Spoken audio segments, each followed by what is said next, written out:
I am not even going to attempt to do an intro. We're just gonna jump on into it. I finished my dress, part 2.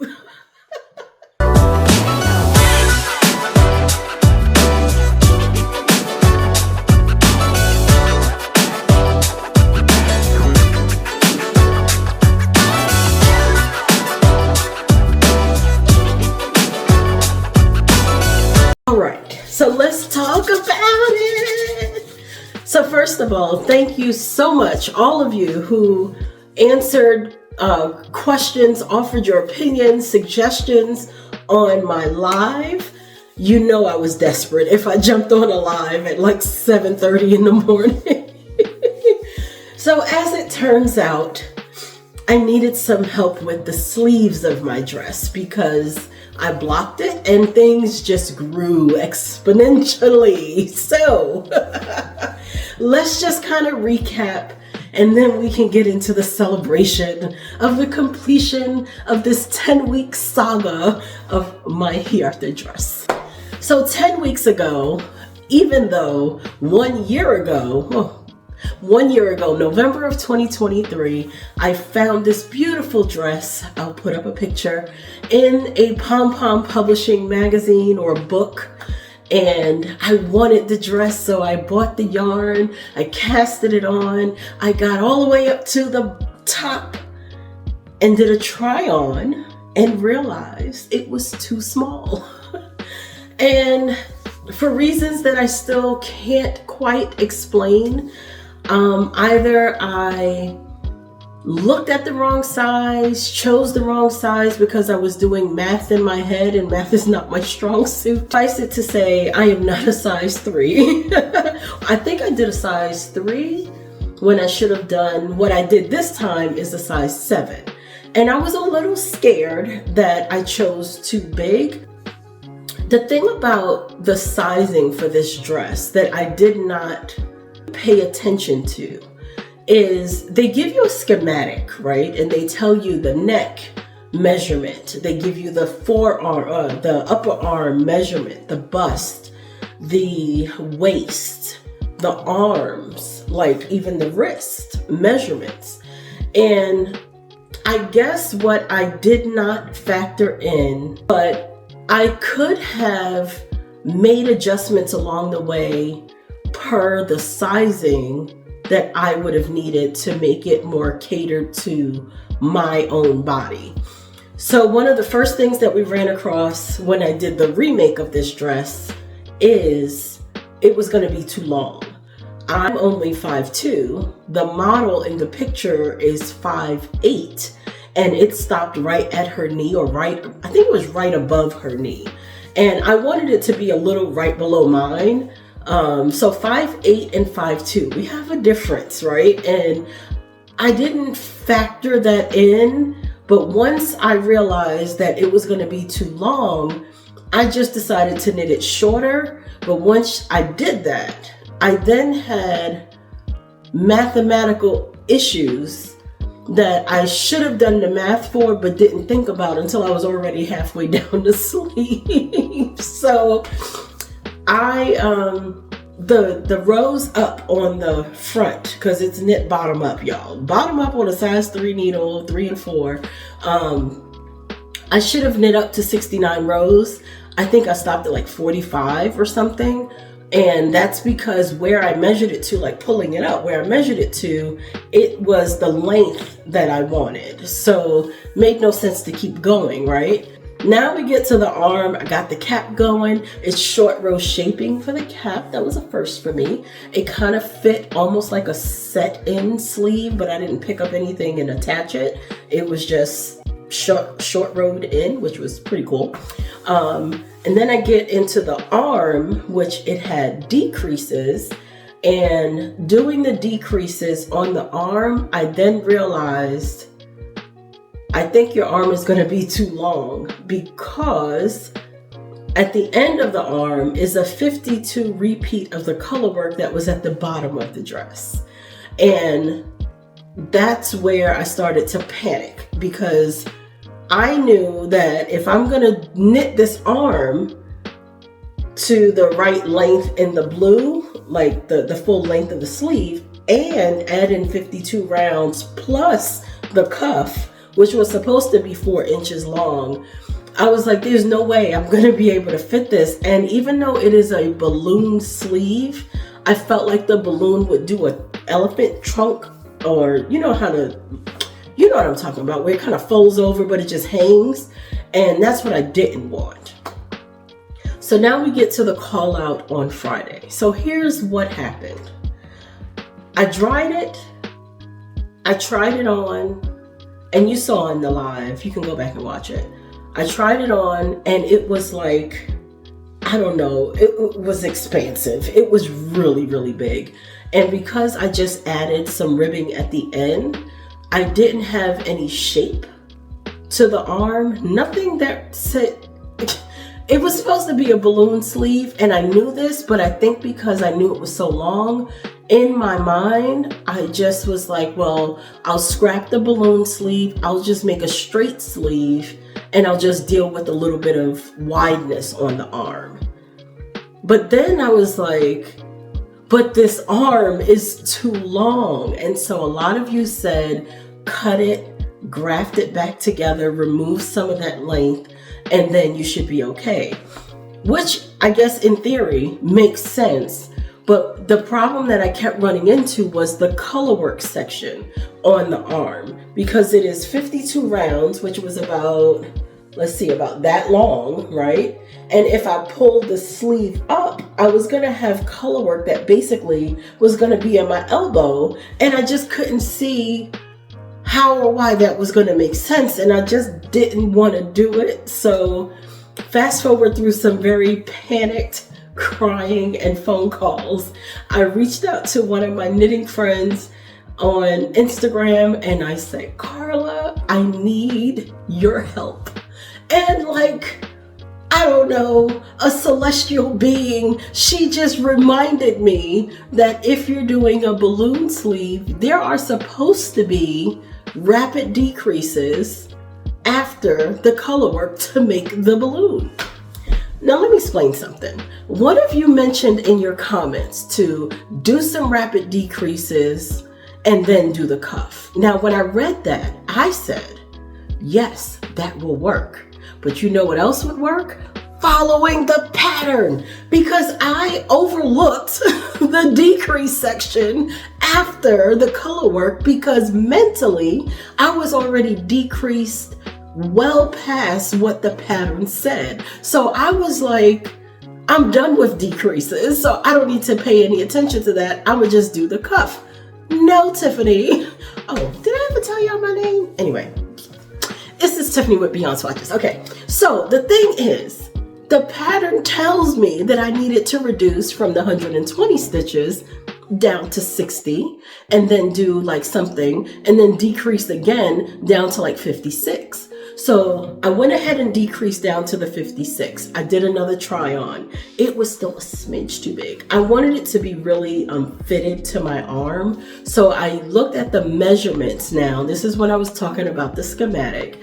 And I looked at the measurements, and it called for 8 inches around. And I wanted something tighter. So I used the sweater measurement of my beginner stockinette sweater, and even though it's a bulkier weight, the width around was like a 6-inch cuff.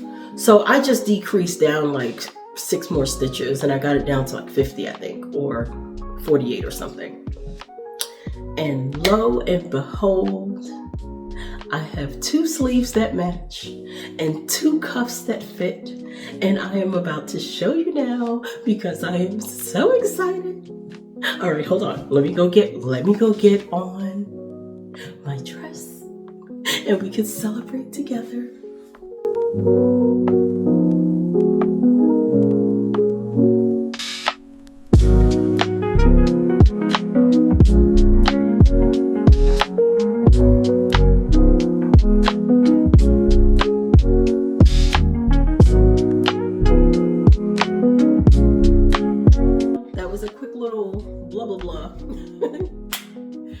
And now my dress is done. I am so beyond excited.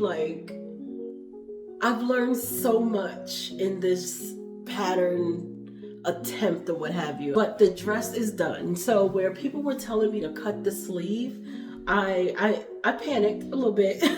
I panicked. I didn't want to cut it because I honestly just felt like that wasn't what I was really looking for as the solution, but I couldn't quite articulate why what I was looking at in my sleeves wasn't working. And so when I finally spoke with Carla and she was explaining, she said the magic words. And the magic words were, you need, in order to create a balloon sleeve, there should be decreases after the color work. And it was.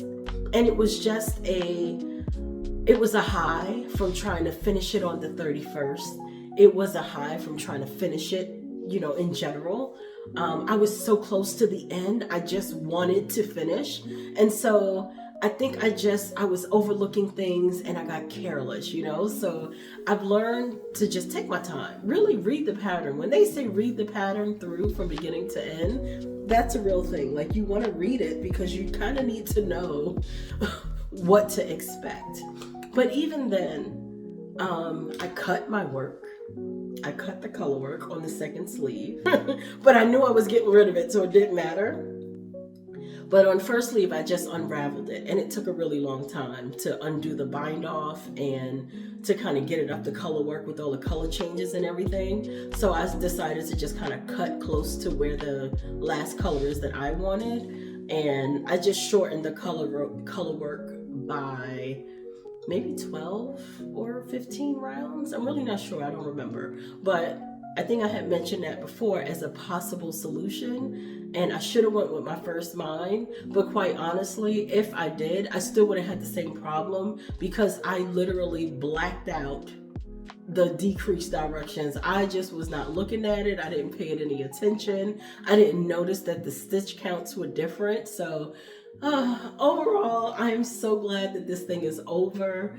I'm excited to be able to wear it. It's 100% wool. It feels really good against the skin. Now, granted, I'm not sitting like in a venue or anything where I might be too hot or there's a breeze, so I have no idea what that's going to feel like.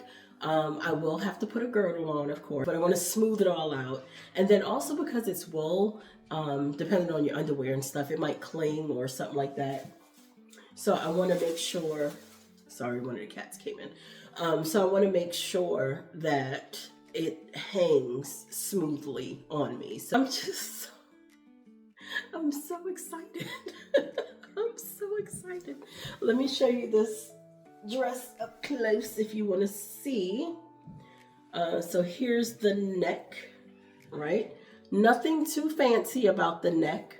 The front was knit longer than the back, and so the front is where that sleeve, I can't tell, yeah, that sleeve curve right there. The front panel created the curve, and then the back panel is flat. The amount of hang time that this gets now is just what I wanted. I didn't want it to be too long and expansive. I did the 2x2 ribbing like it suggested. Right in there, right here, it's supposed to have 8 rounds of just plain stockinette.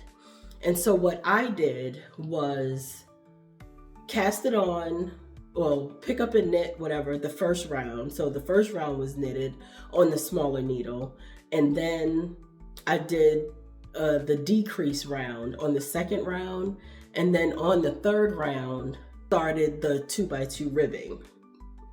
And in the 2x2 ribbing, at some point, I made another decrease. And I told you I had kind of reduced it down a little bit more. So I just copied it on both sides of the work, of both sides of the dress. And now I have my little cuff that fits just fine. It goes right over my arm, and it hugs right on the wrist, which when I had it at the length that it was, or the width that it was before, it had a little teeny tiny space of gap, and I didn't want no gap. I wanted it to be on the wrist. And so that's why I went down by 4 stitches or 6 stitches. And now I have a sleeve that I absolutely love. The color work is still for the most part there. I did the majority of I left the majority of the color work. I like this little section, kind of draws all the blues together. And then the only thing that's missing, like I said, is that part. So that's it. So now I have my dress. Now you have seen me complete this thing from beginning to end. And I don't know if you've ever seen the Truman Show, but I feel like at the end of the Truman Show, when he was freed from the TV, everybody else who was watching is like, so now what do we do? And I literally don't know. I don't know what I want to do next, but I feel like that was the perfect way to end the year. I feel like it gave me the push to keep going. It was an excitement and adrenaline rush. Obviously, I made some rookie mistakes at the end, but I look forward to the end of this year where I will probably come up with another project for, well, I've already picked up my winter dress for this year, and it's a bulky dress, so I shouldn't have any problems with that. But maybe in the summertime, I'll come up with something nice to put on as a weekly recap project, and we can kind of celebrate together. I have thoroughly enjoyed this process. I hope that you have enjoyed watching and coming along for the ride. I will be putting up another blog post about it once it's completely done. I sent out an email to all of you who are subscribed, just celebrating the fact that I finished it initially. And technically, I did finish this dress December 31st of 2024. But then once I blocked it, it became evident that we were going to have to make some changes because the sleeves did not do as I wanted them to. So we'll still clock it as a completed item in 24. We will also clock it as an amended item in 25. And it's still a wearable piece regardless. I am so happy to have it. Again, I appreciate you all. Every last one of you who on Instagram, child, I was on Instagram, okay? I was on Instagram stories. I was on YouTube Live. I put a post up. I had it on Facebook. I was calling out to all my knitting aunties. I needed your help. So thank you for helping me. And thank you for your encouragement. There are some of you who are crocheters and you're just like, I don't know what you're going to do, but I know you're going to make a great decision. So I hope that everything works out. I can't wait to see it. I hope that you love it as much as I do. I think I took a couple of pictures. So if they came out okay, I can go ahead and post them up and you can kind of see those as we walk through the end. But thank you so much for this. I will see you in the next video. I have no idea what I'm gonna work on now. I guess I'll work on my blue cable sweater next. And oh, it is a Sunday, and as usual, I usually kind of end with what we're eating for dinner. Today is a hamburger and french fry kind of day. So I will be baking some sliders and probably just frying some, or bake frying, whatever, some wedges, and that'll be dinner. And then I can go to bed because this was very exhilarating and I'm tired.